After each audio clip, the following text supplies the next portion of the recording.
Hello, I will be walking you through a full insulation resistance test, exactly how we carry it out on site, following the standard requirements. We begin by setting up our tester. We select the 500 volts DC range, measuring in megaohms. We connect our test leads, then press and hold the test button to 0 and null the meter. Once it reads 0, we know our equipment is ready and working correctly.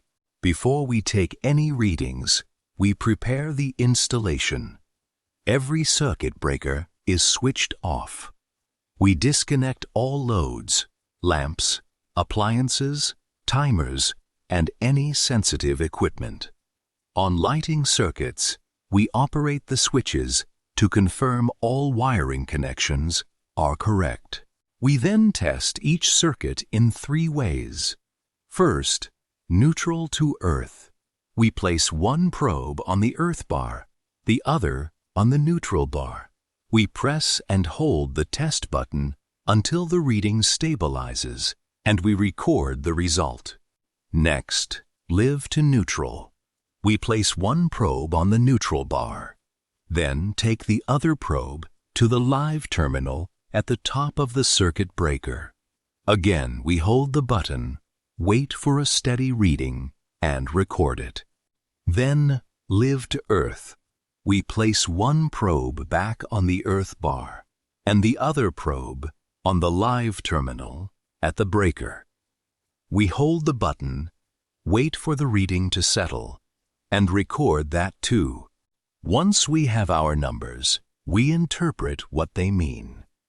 A reading above 10 megaohms means the circuit is healthy and in great condition.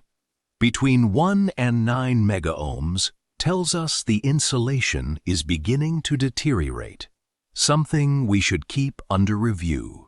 Below 1 megaohm is unacceptable. It means the insulation is damaged or compromised. And if we read 0, that indicates a short circuit. The conductors are touching somewhere. We also need to know the minimum standards. At 500 volts or 1000 volts, every individual circuit must read at least 1 megaohm. If we test at 250 volts, the minimum is 0.5 megaohm. And when we calculate the overall combined resistance of all circuits together, that total must be no lower than 2 megaohms. Finally, we record every reading clearly on our schedule of test results form, noting both live to neutral and live to earth values. We then replace all consumer unit covers, reconnect our lamps and appliances, and restore everything back to how we found it. And one last thing. Our earlier continuity test has already confirmed polarity automatically, so no extra test is needed here.